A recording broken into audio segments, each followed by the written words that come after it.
Baie dankie vir die hartlike samesang. Julle weet, elkeen van ons het 'n roeping, né? Elkeen van ons in ons werksplek, in ons huis, in ons huwelik, in ons kerk, daar waar God ons geplaas het en daar waar ons so deur die dinge van die lewe beweeg, is elkeen van ons in 'n roeping.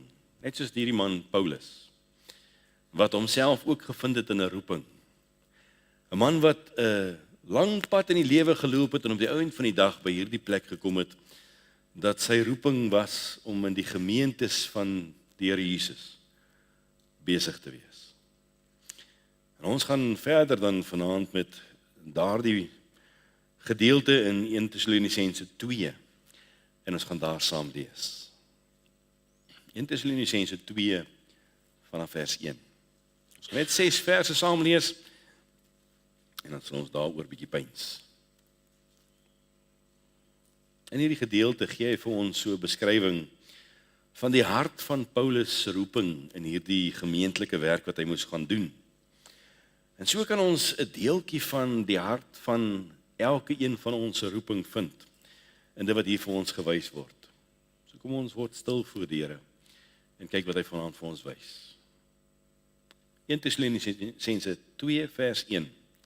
Julle weet tog self, broeders, dat ons ingang by julle nie te vergeefs was nie, maar alhoewel ons van tevore, soos julle weet, in Filippi gelei het en mishandel is, het ons in ons God vrymoedigheid gehad om aan julle die evangelie van God te verkondig onder veel stryd. Want ons vermaning was nie uit dwaling of uit onsuiverheid of uit bedrog nie, maar soos ons deur God waardig geag is dat die evangelie in ons toevertrou sou word, so spreek ons, nie om mense te behaag nie, maar God, wat ons harte beproef. Want ons het, soos julle weet, ons nooit met vleitaal opgehou of met bedekte hebsug nie. God is ons getuie. Ook het ons nie eer van mense of van julle of van ander gesoek nie, al kon ons as apostels van Christus met gesag optree. Dit daar waar ons lees in hierdie aand en sal ons in die volgende geleentheid dan verder gaan. Nou Paulus is 'n man gewees van integriteit. Dis nou een van daardie mense wat ek graag sou sê as ek eendag in die hemel kom, dan sal ek sy blad wil skud. Hom in die oë kyk en 'n paar vrae vra. 'n Man wie gewortel is in hierdie onwrikbare toewyding aan die evangelie. Dat hy hierdie evangelie sy lewe gemaak het. Hy stel in niks anders belang as Jesus Christus en hom as gekruisigde. En hy was nie daar gewees vir sy eie gewin nie. Hy was nie daar gewees vir sy eie vooruitgang nie. Inteendeel, hy was besig om homself prys te gee vir dit wat regtig saak gemaak het in sy hart en sy lewe. En te midde van ewige teestand en in ewige ontberings vind hierdie man homself by hierdie plek, wat hy gedryf word deur hierdie passie om te volhard, om in hierdie gemeentes te gaan werk, om te gaan bedien daar waar hy homself mag vind, dag tot dag, geleentheid vir geleentheid. En sy egtheid blyk uit sy deursigtigheid en sy deursettingsvermoë, en die feit dat hy nie moedeloos word in die oomblik wanneer hy teenkanting beleef nie, maar op God sy roeping kom fokus. Sy hart kom toevertrou aan die Here. En dwars deur die sendbriewe sien ons hoe hierdie man soveel verskillende aspekte vir ons kom uitwys van hoe hy erns gehad het in hierdie roeping in hierdie gemeentes. Gemeentes wat gestig moes word, gemeentes wat onderrig moes word, gemeentes wat vermaan moes word en reggehelp moes word. En duidelik was hy waarlik 'n man van integriteit, want met vrymoedigheid kon hy gesê het, wees my navolger soos ek het van Jesus is. 'n Man wat sinvol opgetree het. 'n Man wat 'n diepe erns gehad het in sy gemoed en in sy siel met die roeping wat God op sy lewe kom lê het. En hy het dit gewaardeer om met daardie een roeping toe kon besig wees. En net soos Paulus is elke een van ons as kinders van die Here geroep. Vir een of ander iets is ons geroep. In die breë en in die meer gefokusde deel van die lewe het elkeen van ons hierdie heilige roeping wat op ons lewens afgedruk is. En hoeveel mense sit maar en gaan maar so deur die mosies van die lewe en mis baie maal dit waarvoor God sy hand op my lewe gelê het. Deur baie dinge wat toegedoen is, baie dinge wat toegesnou is, baie dinge wat gesê is, baie dinge wat mense aan mense doen, en dan lê daar die roeping skade onder dit. Nou my roeping is gekoppel aan my kansel, aan my kudde. My roeping is gekoppel aan 'n dienswerk, aan 'n ondersteuning daar waar dit nodig is en daar waar behoefte is. En so kan elkeen van ons praat oor 'n paar basiese woorde wat ons roeping kan beskryf. Jou en my roeping is dalk heeltemal anders. Maar elkeen van ons het 'n roeping. En dalk is jou roeping daar in die sekulêre wêreld. Dalk is jou roeping deels in die sekulêre wêreld en heel waarskynlik deels daar en deels ook hier binne waar die Here dit aan ons kom toevertrou. Want hier in hierdie gemeente is Paulus geroep in die breë vir die saak van die Here, vir baie gemeentes, maar hy's nou geroep vir 'n tyd vir hierdie gemeente in Tessalonika. En so is ek en jy ook geroep vir 'n tyd in 'n werk op 'n plek waar God ons wil gebruik. En jou en my roeping kan baie veelsidig wees. En daar is 'n deel van hierdie roeping wat dalk baie misterieus mag wees, want daar's 'n deel van die roeping wat ons nooit regtig sal verstaan nie. As jy nou vir my moes gesê het ek sou agter die kans onder staan, sou ek vir jou gesê het in my lewenstyd sou dit nooit gebeur nie. Maar ons verstaan groot dele van hierdie roeping, verstaan ons nie. En dank die Here daarvoor, want as ons sou geweet het, sou ons dalk weggehardloop het, soos wat Demas gesê het, nee, hy sien nie meer kans om aan te gaan nie. Maar mag die Here ons help om hierdie roeping wat daar op jou en my lewe is met versigtigheid te oorweeg, net soos 'n Paulus. Dat ons soos 'n Paulus sal versigtig wees om onsself onder die vergrootglas te sit, en ons roeping onder die vergrootglas te sit, om onsself in oënskou voor die Here te neem, sodat ons kan seker maak dat die hart van jou en my roeping baie, baie duidelik vir ons uitstaan. Nou ek let op, dat daar baie verskillende roepinge op hierdie een man Paulus se lewe is. En 'n deel van dit was vir die mense wat saam met hom rondgetrek het. 'n Deel van dit was vir spesifieke gemeentes op spesifieke tye. 'n Deel van dit was vir die groter bruid van die Here gewees. Eens het hy die kinders van die Here geondersteun. Hy het op 'n sendingreis gegaan, nie vir 2, nie vir 3 keer. En keer op keer het hy die werk gehad om 'n kerk te gaan stig en 'n kerk te gaan bou. 'n Spesifieke roeping wat aan hierdie man toevertrou is. Hy moes kerke geleer het. Hy moes probleme opgelos het. Ja, hierdie man se roeping het so ver gegaan. Hy het tot 'n tronkbediening gehad, maar hy was binne in die tronk om die bediening te kan volbring. Ja, selfs was sy roeping op 'n stadium dat hy 'n martelaar geword het. Sy roeping het op 'n stadium gedraai dat hierdie man sy lewe moes neergelê het, en is alles deel van 'n roeping op Paulus se lewe. En net so is daar 'n diep skatkis van dinge waarin ek en jy die roeping wat op ons lewens kan ontleed. En as ons begin diep indelf in daardie roeping en wat daar op jou en my lewe is, dan mag ons dalk verbaas wees om te sien hoe diep gaan hierdie roeping in. Ja, hy was 'n evangelis, hy was 'n gemeentebouer, hy was 'n herder, hy was 'n instandhouder gewees, hy was 'n weerstander van dwaalleringe. En ek sien hoe dat Paulus hierdie 3 vennote gehad het om saam met hom hierdie werk te gaan doen, wat geroep was, wat gestuur was, wat gewapen was om te gaan. So kyk saam met my na die hart van hierdie roeping van hom. 1 Tessalonisense 2 vers 1. Sê julle weet tog self, broeders, dat ons ingang by julle nie te vergeefs was nie. En dis die hart van Paulus se werk in hierdie gemeente. Dat hy moes altyd dit self vir hom so beoordeel het, dat sy roeping in hierdie gemeentelike werk, maak nie saak hoe eenvoudig dit mag lyk nie, maak nie saak wat mag gebeur nie, maak nie saak waar dit mag draai nie, maar is nooit ooit te vergeefs nie, nooit. Of dit 'n broodjie is om te smeer, of dit 'n venster is om te vervang, of dit 'n teel is om te lê, of dit 'n vloer is om te was, en of dit 'n toilet is om skoon te maak, dit is 'n roeping wat deur God op 'n man se lewe gelê is, en is nooit ooit te vergeefs nie. En as dit nie die hart van die roeping is nie, dan het hy dit gedoen vir die verkeerde rede. Dan het hy die verkeerde ding homself mee besig gehou, en dan kon hy so baie gemaklik gekom het op die plek om te dink, maar is onbenullig. So nooit het Paulus by hierdie plek gekom wat hy gedink het dat sy wedervarings afgemaak sou wees as van min waarde nie. Nooit ooit het hy by 'n plek gekom wat hy gedink het dat alles sal nie ten goeie meewerk nie, want omdat hy geweet het dat niks te vergeefs is nie, het hy geweet dit alles sal eindig waar God dit wil hê. En vir hom het dit regtig alles meegewerk ten goeie. En die geleentheid om 'n voorbeeld te kon wees vir 'n jonger geslag van mense wat in 'n kerk hulle self kom vind en jong kinders van die Here is, kon hy 'n verskil maak vir 'n bruid, vir eendag wanneer sy voor haar bruidegom moet staan. Kon hy 'n verskil gaan maak vir 'n kudde wat deur 'n herder versorg wil word, kon hy 'n verskil gaan maak vir 'n liggaam om goed te funksioneer. En hoe donker dit ook al in sy lewe was hy deel van die bruid, en deel van die kudde, en deel van die liggaam. So die Here roep 'n deel van die liggaam vir die werk in die liggaam.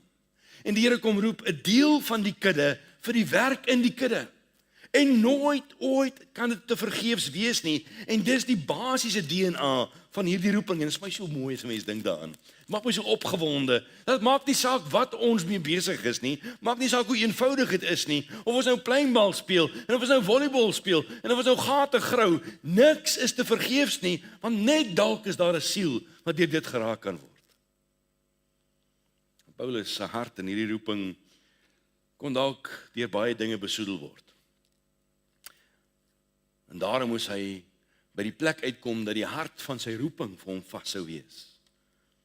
Hoe kosbaar is hierdie ingesteldheid nie, vriende, dat niks is vir niks nie. Niks is maar per toeval nie. Niks is sonder doel nie. Niks het maar net gebeur en ons gaan maar net deur die mosies nie. Elke deel van wat aan die gang was deel van dit wat God wou verrig. Hoe eenvoudig Paulus mag gedink het dit kon wees, in God se oë was daar 'n God gewerkte doel. En die hart van sy roeping is duidelik, dat niks vir niks ooit sou wees nie. Alles het 'n doel. Ek was op 'n stadium in 'n gemeente gewees. En ek vertel dit Vrydag aan vir die jong mense toe ons nou daar by mekaar is hier in die koffiestasie. En ek praat met hulle oor die gedagte oor hoe ons lig kan laat skyn in hierdie donker wêreld.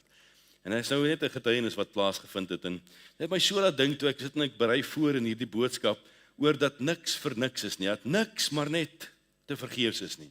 Kom in die gemeente en ons is daar besig daar in Durban. En ek vind myself op 'n stadium en ek sê, "Jog, maar die area waar ons kerk is, lyk woes, die grasse by die bure staan so hoog. En ag, kom goede uit en ek is net bang iets gebeur." So ek begin toe nou, maar ek weet nie of julle gehoor het nie, maar ek werk blykbaar net op 'n Sondag. So ek het die ander 6 dae van die week het ek baie tyd julle.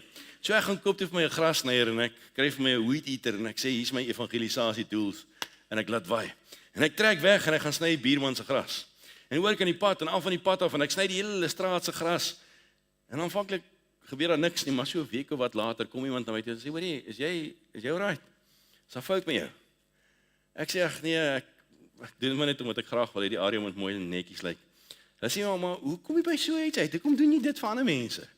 En ek sê weer dat die Here het my hart kom skoonmaak, om my hart kom uitsorteer dat elke ding op sy plek is, dat ek wil graag hê ek wil in so 'n omgewing bly waar dit ook skoon en netjies is.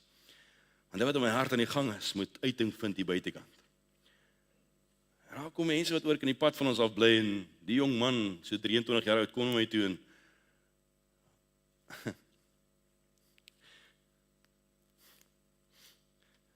die mooiste getuienis. En daai ou kom sit op my stoep, en sê vir my, dit waarvan jy praat, dit wil ek ook hê. En as ek nie gewillig was, om niks vir niks te gaan sien het nie, as ek nie gewillig was, om dit wat sinneloos en doelloos kon gewees het nie, te gaan doen vir 'n buurman dalk, sou ek nooit daai siel vir God kon bereik het nie. Dit maak my opgewonde as ek dink aan die goed. Dit maak my opgewonde as ek dink aan die potensiaal wat daar vir ons is, as ons niks vir niks vat nie. As ons sien, die potensiaal is altyd daar, ons moet net gewillig wees, en as ons die hart van hierdie roeping kan raakvat. Op 'n stadium in daardie selfde omgewing, is ek in 'n skool betrokke, en ek praat met die onderwysers, en ek sê vir hulle, jong ouens, lyk vir my as ons rugby speel by hierdie skool, en verloor ons alles, en die kinders kan nie hardloop nie, en hulle kan niks doen nie, kom ons doen iets wat die kinders kan leer, en hulle sê, maar soos wat? Ek sê, man, speel gitaar, of speel skaak, of sing koor, of doen iets. En hulle sê, nee, okay, hulle gaan probeer, en ons gaan aan. So 'n maand later het hulle nou 'n ding gereël, en op 'n stadium sê hulle vir my, hoorie, hulle bel my, hulle sê, jy het gesê, ons moet gitaarklasse aanbied. Ek sê, ja, gebeur dit? Ja, sê hulle vir my, nee, ons het beplan, ons sou vanmiddag 2 uur sal ons begin. En ons het nou net een probleem, die ou wat die klas aangebied het, kan nie meer kom nie, so ons wil net vir jou laat weet, jy moet vanmiddag 2 uur hier wees, bring 'n gitaar saam. En ek dink myself, o, goeie stele, ek kan nie gitaar speel nie. En gelukkig is my pa naby, ek sê, pa, help my, wat maak ek, waar vat ek, hoe doen ek dit? En ek het hierdie gedagte in my kop, niks is vir niks nie. Die Here is besig. En ek staan op, en ek maak klaar, en my pa wys my, daar's 'n ou koortjie wat ons baie maklik sing, daar's niemand soos Jesus nie. Nou gaan dit vir my so mooi. Hy wys vir my, daar's net 3 drukke op die gitaar wat jy nodig het om daai liedjie te kan speel. Ek sê, dan kan ek dit doen. En hy leer my daai dag net daai 3 drukke, en ek kan tot vandag toe nog steeds die gitaar speel nie, maar ek ken daai 3 drukke. En ek vat daai 3 drukke, en ek gaan na hy skool toe, en ek kom ingestap, en toe ek in die klas instap, toe sit daar 32 kinders in die klas en wag. En ek skrik my boegel aan, want wat maak ek met 32 kinders? Hoe bied jy 'n gitaarklas aan vir 32 kinders as jy self nie kan speel nie? Maar die grootste wonderwerk gebeur, want God se koninkryk is niks vir niks nie. En ek begin met daardie kindertjies, en elke week word dit toe 'n kinderdiens. In die eerste week toe praat ons oor die komponente van 'n gitaar. En wat ek en jy 'n komponent is wat vir die eer van God ingestel moet word. En die tweede week toe begin ons, en ons sing weer, daar's niemand soos Jesus, en dit begin aangaan en aangaan en aangaan. Soveel soort van hierdie kindertjies se ouers naderhand kom staan op die stoep, want hulle wil sien wat gebeur, want in God se koninkryk is niks vir niks nie. Daar's altyd potensiaal as ons maar net kom by die hart van die roeping. En toe ons die dag klaarmaak in Durban gemeente, toe is die krag per ongeluk af. En ek weet nie hoe dit gebeur nie, maar van die mense in die kerk het ook toe by die skool betrokke geraak, en hulle bel toe van hierdie kinders, en daai klomp kinders daardie dag by die kerk op, en hulle kom doen die begeleiding in die kerk, met hulle gitare. Dat is van daai kinders vandag, in voltydse diens van die Here. Toe 'n aap soos ek, tot vandag nie kan gitaar speel nie. Maar God het nie gevra of jy kan nie. Hy het gevra of jy sal. En as van daardie kinders wat vandag in hulle eie kerke begeleiding doen, en die Here eer wat al CD's gemaak het en musiek gemaak het, wat daar begin het, met gitare wat nie 'n snare opgehad het nie. En dan God se koninkryk is niks vir niks. En daarom moet ons die Here vertrou en sê, Here, help ons asseblief, dat ons by die hart van die bediening sal uitkom, by die hart van die roeping sal uitkom. Paulus het hierdie gedagte gesnap. Hy het hierdie ding gevat, en hy het geweet dat niks vir niks is in die koninkryk van God nie, en hy het gedoen wat hy moet gaan doen, en hy was gewillig geweest om te gaan doen, en hy was 100% binne die wil van God, binne in die tronk. Kan jy jouself indink, ons sal sê, o nee, net nie dit nie. En hy was 100% binne die wil van God op 'n plankie op die middel van die oseaan. En as hy nie gewillig was daarvoor nie, sou hy nooit in Rome gestaan het, en 'n boodskap gebring het oor die onbekende God nie. Want die hart van Paulus se roeping was gewees, dat niks is te vergeefs nie. Niks het maar net gebeur nie. En wat 'n mooi ingesteldheid om by daardie plek te wees. Daarom kon hy vasbyt, daarom kon hy aanhou, daarom kon hy deurdruk, daarom kon hy sy roeping uitleef, want hy het geweet dat niks is te vergeefs nie.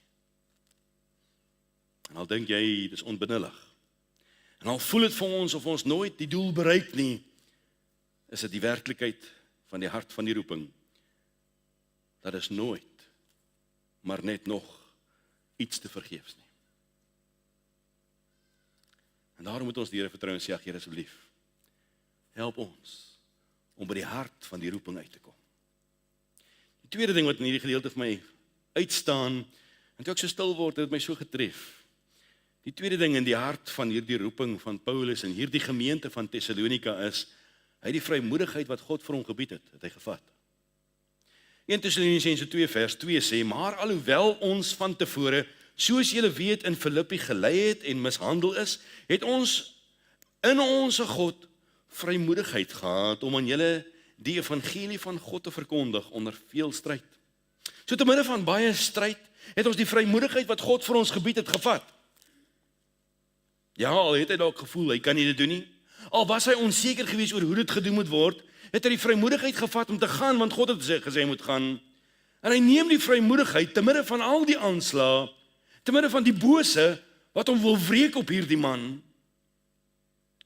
te midde van al die boosheid wat rondom hom aan die gang was. En hierdie vrymoedigheid is so belangrik. Hierdie selfde vrymoedigheid lees ons van die apostels, nadat hulle vervul is met die Heilige Gees en die Gees van God op hulle uitgestort is, praat die mense in die omgewing van Jerusalem en hulle sê, maar hierdie mense het 'n besonderse vrymoedigheid en hulle het opgemerk. En Petrus en Johannes en die apostels het die vrymoedigheid wat God gebied het hulle gevat. Nie in hulle self en hulle vlees nie, maar in die krag van die Here. Jy moet verstaan dat daar geen vrymoedigheid is anders wat enigiets werd is as dit wat God het onderbied nie. Ons het dalk baie keer die verkeerde vrymoedigheid, die vleeslike vrymoedigheid.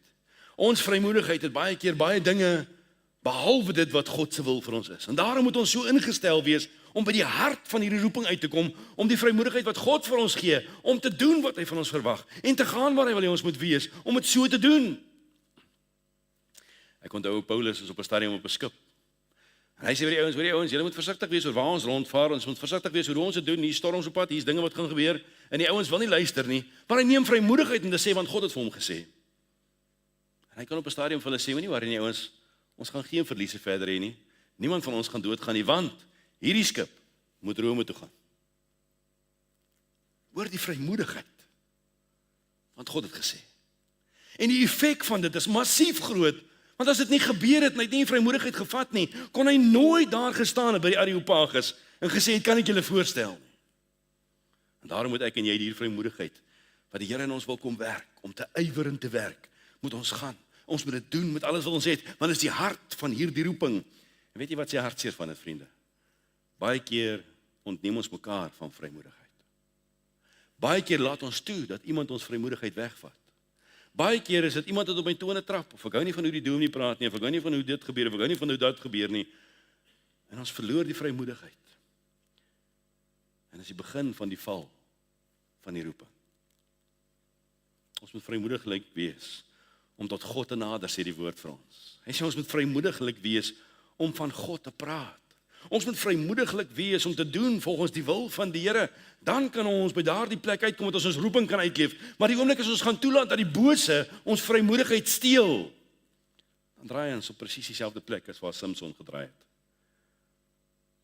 Die volgende gedagte van die hart van Paulus se roeping in hierdie gemeente van Thessalonika was dat hy 'n rein, 'n suiwer en 'n opregte kanaal moes wees. 1 Tessalonisense 2 vers 3 sê, want ons vermaning was nie uit dwaling of uit onsuiverheid uit of uit bedrog uit nie.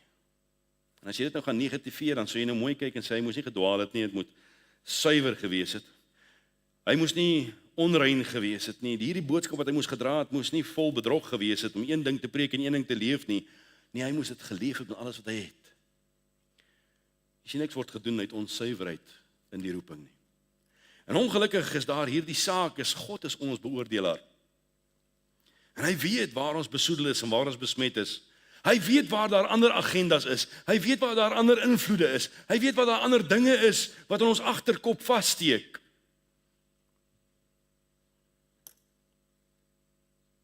Wat 'n mooi les vir jou en vir my te leer in ons roeping.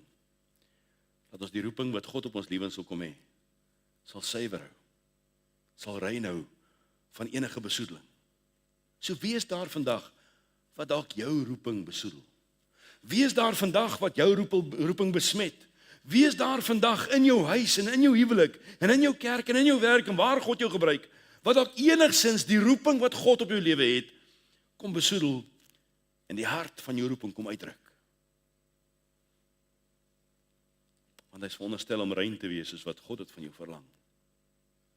En daardie uitreik wat jy wil doen, daardie geleentheid wat jy wil kry om die woord te kan bedien en uit te kan gaan en iemand te kan bereik, kan so maklik besoedel word deur 'n oomblik of deur 'n persoon.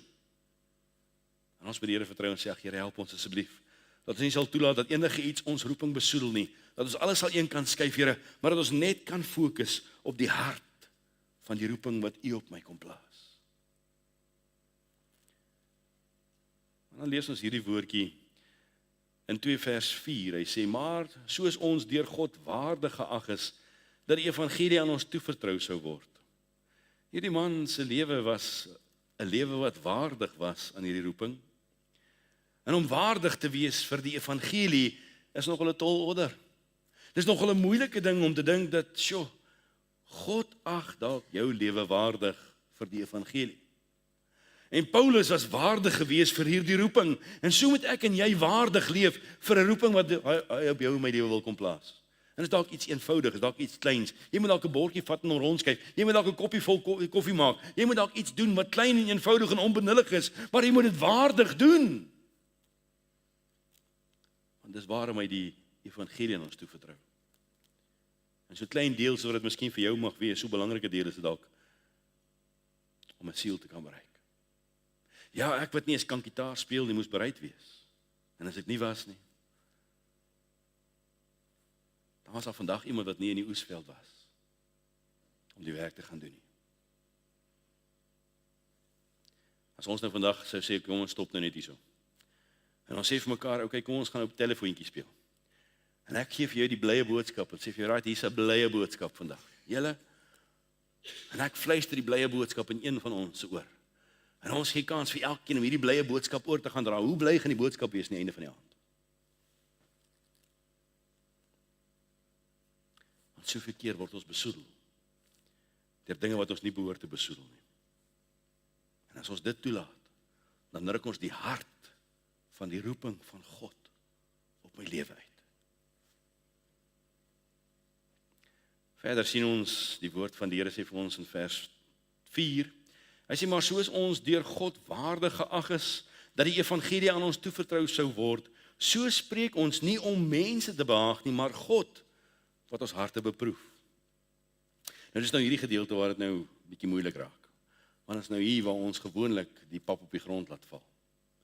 Want dit gaan hier oor die hart van die roeping om nie mense te behaag nie, maar om God te behaag.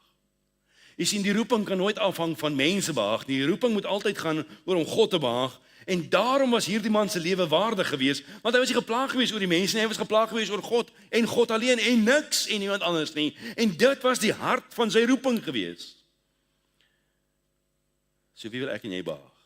Ons vriend, ons vriendin, ons boetie, ons sussie, ons oom of ons tannie. Weet julle waar sien mense dit? Gewoonlik in vergaderings. Of gewoonlik wanneer daar besluite geneem word. Dan stuur jy 'n boodskap hier, hoorie, kan ons dit en dit en dit doen? Dan kan jy maar mooi kyk, wie antwoord en wanneer antwoord hulle. Of ons sit in 'n vergadering en sit ons vir mekaar en kyk en sien, ouma, hoe gaan die een antwoord, hoe gaan daai antwoord, of hoe die een antwoord, dan sal ek ook nou so antwoord. En dan speel ons speletjies met God se saak. Dan sê dit maar eintlik net, as ons besig om mense te behaag, of is ons besig om God te behaag. En ek en jy wat binne in 'n roeping staan, ruk die hart van die roeping uit, omdat ek meer geplaas oor dat my maatjie gaan stem, as oor wat God vir my wil hê. Dis die hart van die roeping, om meer gefokus te wees op wat God wil hê, as wat mense wil hê. Om dit te doen vir sy eer, om dit te doen vir sy lof, en vir sy aanbidding, en nie maar bloot net, om wat iemand anders te doen nie. En dan kom hy by hierdie woord, en hy sê in vers 5, want ons het, soos julle weet, ons nooit met vleitaal opgehou, of met bedekte hepsig nie, maar God is my getuie. En dit is vir my nog 'n punt van die hart van hierdie roeping waarin hy staan. Want hy's nie besig met mooi woordjies en vleitaal nie. En hy's nie besig met allerlei bedekte hepsig omdat hy 'n agenda in die agtergrond het. Nee. Hy sê daar's een getuie en dis God. En God gee die laaste woord. Dis wat hy sê. En dit het my nogal so getref. Want aan die een kant dink ons aan, ja, dit gaan nie oor mooi woordjies nie. Aan die ander kant dink ons, nee, dit gaan ook nie oor my bedekte agenda nie. Maar wat eintlik saak maak is, God is die een wat die laaste woord het. En dis die hart van jou roeping. So wanneer God die laaste woord kan hê oor jou roeping, en wanneer God die laaste woord en getuienis kan lewer oor die werk wat ek en jy doen, wat sou God vandag sê van die werk wat ons vir hom doen? En dit het my nogal getref. Want so maklik kan ons, verskoon tog, die hart van ons roeping voor die Here uitruk met mooi woordjies en vleitaal. So maklik kan ons die hart van die roeping uitruk, omdat daar ander agendas is. Terwyl ons dit nie met sugarcoat nie. Moet ons God vertrou en sê, Here, asseblief, help vir my om te fokus net op hierdie een enkele laaste woord. En dis wat God sê van my roeping. So is God die getuienis van die waarheid in jou en my lewe, en nie mense nie. So is hy die getuienis van die taal wat by my mond uitkom, en wat by my oorsprong van my hart uitkom. So is hy die getuienis van die hepsig wat weggesteek word, en so mooi verskans kan word, en die verskeidelde agendas. So is hy die een wat die laaste sê het in jou en my lewe, want hy is die enigste getuie wat waaragtig is. En hy het ons geroep, en dank tog, hy het ons geroep en nie mense nie. Want waar sou ons gewees het as mense was? Ek sou dalk vandag sonder werk gewees het as mense was, maar ek dank die Here, hy spreek die laaste woord. En dis die hart van jou en my roeping. En as ons God nie gaan toelaat om die laaste woord te spreek oor jou en my roeping nie, vriende, dan is ons besig om speletjies te speel met hierdie roeping op ons lewens.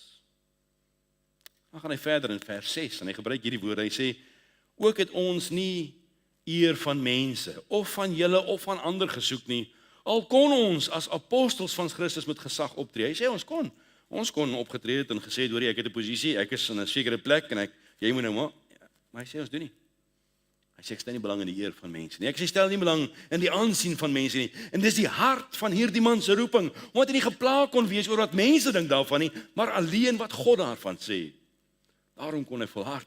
Daarom kon hy die roeping uitleef. Daarom kon hy roem in sy swakhede, want in sy swakheid kan God sy sterkte volbring.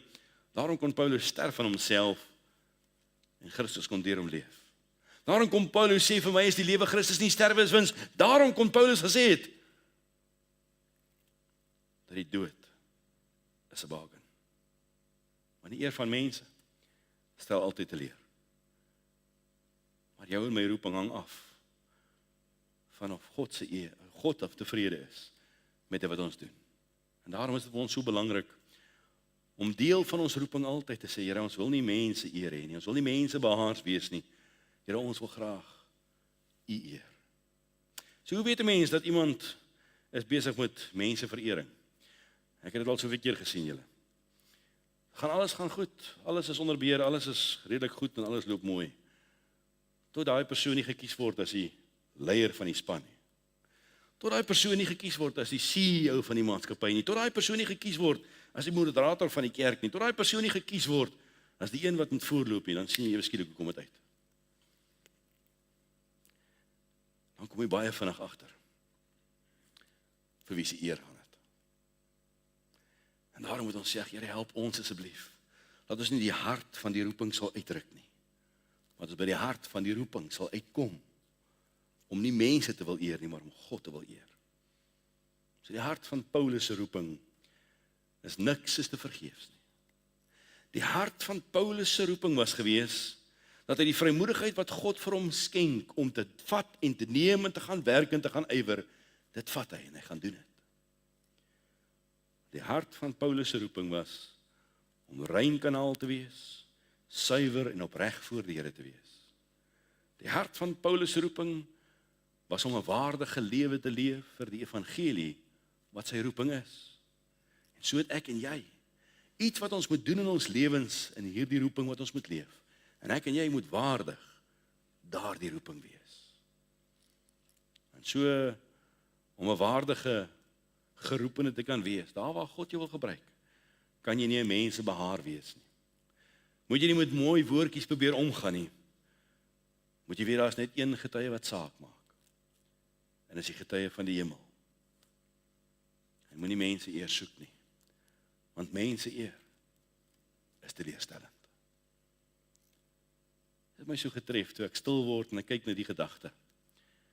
En die Here kom wys vir my dat daar's iets besonders in elkeen van ons roeping, waar jy ook al mag wees. En in plaas van dat ons by die hart van die roeping uitkom, ruk ons die hart van die roeping uit. So kom ons soek die Here. En kom ons vra opnuut vir die Here, Here, waar wil U hê moet ek wees? Wat wil U hê ek moet ek doen? Wat kan ek bereik? Wat kan ek behaal? Hoe kan ek dit doen, Here? En mag God ons help om nie die hart van die roeping uit te ruk nie. Kom ons buig ons harte, dan bid ons saam. Wonderlike Here, ons aanbid U in hierdie aand vir die voorreg wat ons het om te weet, Here, U roep. Soos wat U vir Paulus geroep het, so roep U ook vir ons. Vir hom het U geroep vir 'n gemeente, vir ons roep U vir 'n huis. Vir ons roep U vir 'n werk, vir ons roep U vir 'n familie. Ja, Here, vir ons roep U vir 'n kerk. En Here, so baie maklik kan ons die hart van die roeping uitdruk, omdat ons na mense kyk. So maklik kan ons die hart van die roeping uitdruk, omdat ons nie by die hart van die roeping uitkom nie. En kom bid ons U vandag, Here, dat U ons sal besiel, dat U ons sal dring, dat U in ons sal werk. Dat ons sal leer uit hierdie man Paulus se lewe uit. Hier in hierdie gemeente van Thessalonika, om by die hart uit te kom van dit wat regtig saak maak. Want Here, U het ons geroep, U het ons gestuur. U wil ons gebruik. En ons moet onsself afvra, wat maak ons met God se roeping op ons lewens? Here, help ons om versigtig te wees, sodat U eer op die voorgrond sal wees, en U eer alleen. Ons bid dit in Jesus naam. Amen. Vriende, kom ons staan en sing ons lied saam, alles offer ek aan Jesus, en al geheel gee ek my oor.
Die seën van die Here gaan in sy wonderlike vrede en kom uit by die hart van jou roeping, sodat God verheerlik mag word.